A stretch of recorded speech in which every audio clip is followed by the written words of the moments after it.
रमा भक्ति चैनल में आपका स्वागत है। आज मैं आपको मार्गशीर्ष की एक पौराणिक कथा सुनाने जा रही हूँ, लेकिन इस सबसे पहले आप मेरे चैनल को लाइक करें, सब्सक्राइब करें और शेयर करें। तो आइए सुनते हैं मार्गशीर्ष अध्याय की एक पौराणिक कथा। यह एक सच्ची पौराणिक कथा है। एक बार एक छोटे से गांव में एक धार्मिक वणिक सेठ रहता था। वणिक सेठ का परिवार बहुत ही धार्मिक प्रवृत्ति का था। वह सब तरह के दान, धर्म, व्रत, उपवास, पूजा पाठ, कर्म आदि किया करता था। एक बार उनके घर के दरवाजे पर एक साधु आया। उसने उस वणिक से रहने और खाने को मांगा।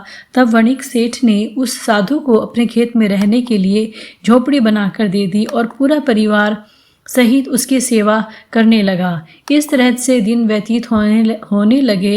एक दिन उस वणिक सेठ के घर पर उनके गुरुजी आए। उनके गुरुजी ने उस साधु को देखा तो एकांत में गुरुदेव ने साधु को कुछ कहा, लेकिन वह साधु गुरु की बात सुनकर हंसने लगा। इस तरह फिर से समय बीतने लगा।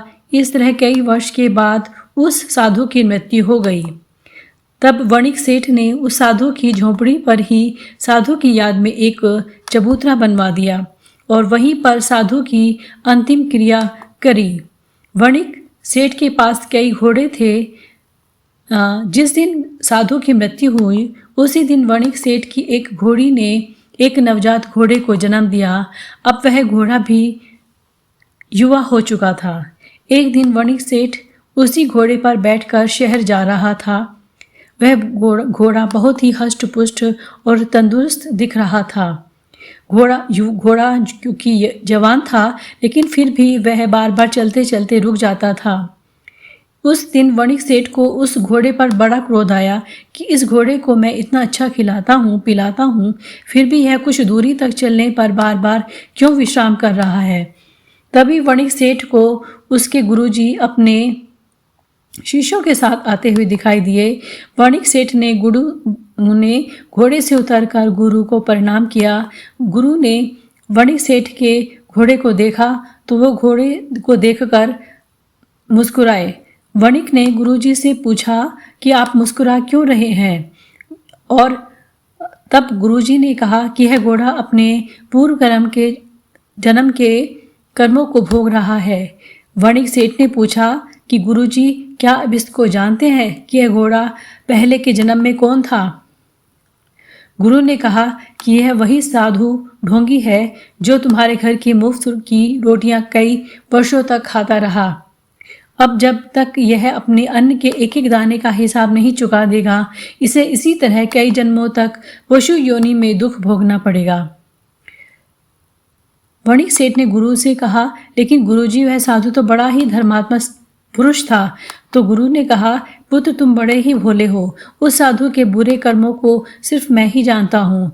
वह एक समय बहुत ज़्यादा शराबी था, चोर था, और वह कामचोर और आलसी प्रवृत्ति का था। जिसे तुम जैसे धर्मात्मा मिल जाए तो उसने तुम्हारा फ़ायदा उठाया है।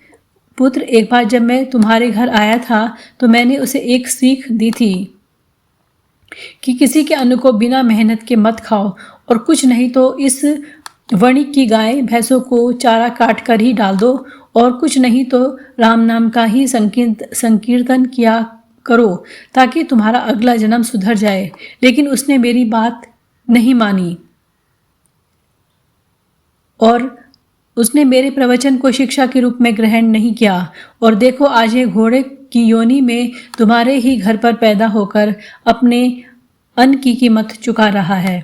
जो ढोंगी साधु महात्मा होते हैं और ढोंग करते हैं, अगले जन्म में कुष्ठ रोगी होते हैं और अगला जन्म उनका सुअर की योनि का मिलता है, जो गंदा खाते हैं और उनकी नाक भी गंध में डूबी होती है।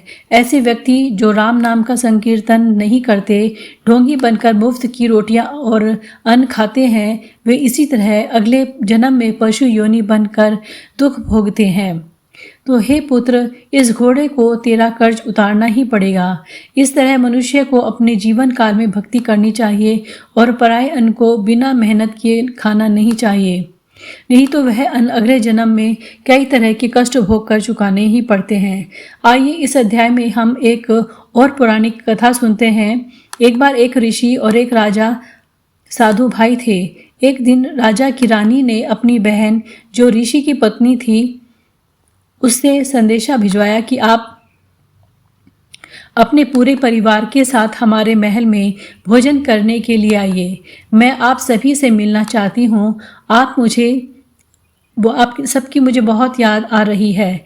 अपनी बहन का संदेश सुनकर ऋषि पत्नी ने अपने पति से कहा, हे मुनिवर, मेरी बहन जो कि रानी है हमें अपने महल में भोजन करने के लिए बुला रही है। ऋषि ने अपनी पत्नी से कहा, हे कल्याणी, तुम्हारी बहन एक राजा की पत्नी है। वह बड़े ही वैभव, ऐश्वर्य, समृद्धिशाली है। वह वैभव का जीवन जीते हैं। राजा को धन और राज्य का अहंकार होता है। वे अपनी बेइज्जती कराने के लिए हमें बुला रहे हैं, क्योंकि हम जंगल में रहते हैं और आश्रम में कंद मूल फल खाकर अपना जीवन जीते हैं। हमें वहाँ नहीं जाना चाहिए। हो सकता है राजा हमें किसी षड्यंत्र के तहत बुला रहा हो। हमें उनका आतिथ्य स्वीकार नहीं करना चाहिए। परंतु ऋषि की पत्नी नहीं मानी। तब ऋषि अपनी पत्नी को साथ लेकर राजा के महल में भोजन करने के लिए पहुंच गए। रानी ने बहुमूल्य कीमती जड़ा चमकता हुआ सोने चांदी हीरे मोती के आभूषण पहन रखे थे और रेशमी वस्त्र पहने हुए थे, जबकि ऋषि की पत्नी गले में राम नाम की तुलसी की माला और सामान्य साध्वी वाले वस्त्र पहने हुए थी। वो दरबारी कर्मचारी और राज्य के सभी सिपाही यह देखकर हंस रहे थे कि देखो राजा का कैसा साधु भाई है, और कहाँ राजा भोज और कहाँ गंगू तेरी। जब ऋषि और ऋषि की पत्नी ने सुना तो उन्हें महान दुख हुआ। भोजन खाने के बाद ऋषि की पत्नी ने राजा और अपनी बहन से कहा कि आप दोनों भी हमारे यहाँ भोजन करने के लिए आइएगा। निश्चित दिन को राजा अपने हजारों सैनिकों को साथ लेकर ऋषि के यहाँ उनकी कुटिया में उनके जंगल में भोजन करने के लिए पहुंच गए। जब ऋषि को इस बात का मालूम हुआ तो ऋषि ने स्वर्गलोक के राजा इंद्र से निवेदन किया कि हे इंद्रदेव, आप अपनी कामधेनु गाय को कुछ समय के लिए मुझे उधार दे दीजिए और उसके बदले में आप मेरे जीवन भर के पुण्य को ले लीजिए। इंद्रदेव ने उसी समय अपनी कामधेनु गाय और कुछ सेवादार को उस जंगल में ऋषि के पास भेज दिया और टेंट के अंदर गाय को छोड़ दिया गया। ऋषि परिवार ने गौ माता की पूजा करी और अपनी मनोकामना बताई। उसी समय वहाँ 56 प्रकार के भोग चांदी की थालियों में आगे लड्डू, जलेबी, नाना प्रकार के व्यंजन सभी थालियों में लगकर आ गए और ऋषि ने राजा से कहा, हे महाराज, आप भोजन करने के लिए पधारिए। राजा ने बेइज्जती करने के इरादे से कहा, हे मुनिवर, पहले मेरी सेना को भोजन कराओ, उसके बाद मेरे घोड़ों को चारा खिलाओ, उसके बाद ही मैं भोजन करूंगा।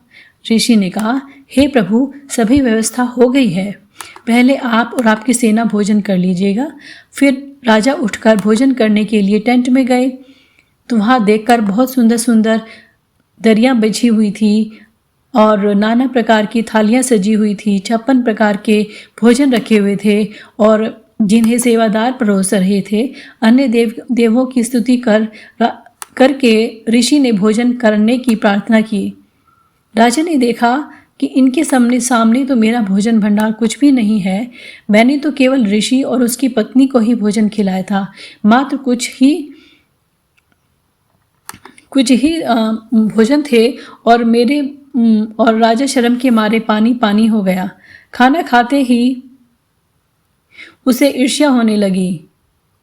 राजा ईर्ष्या की आग में जलने लगा।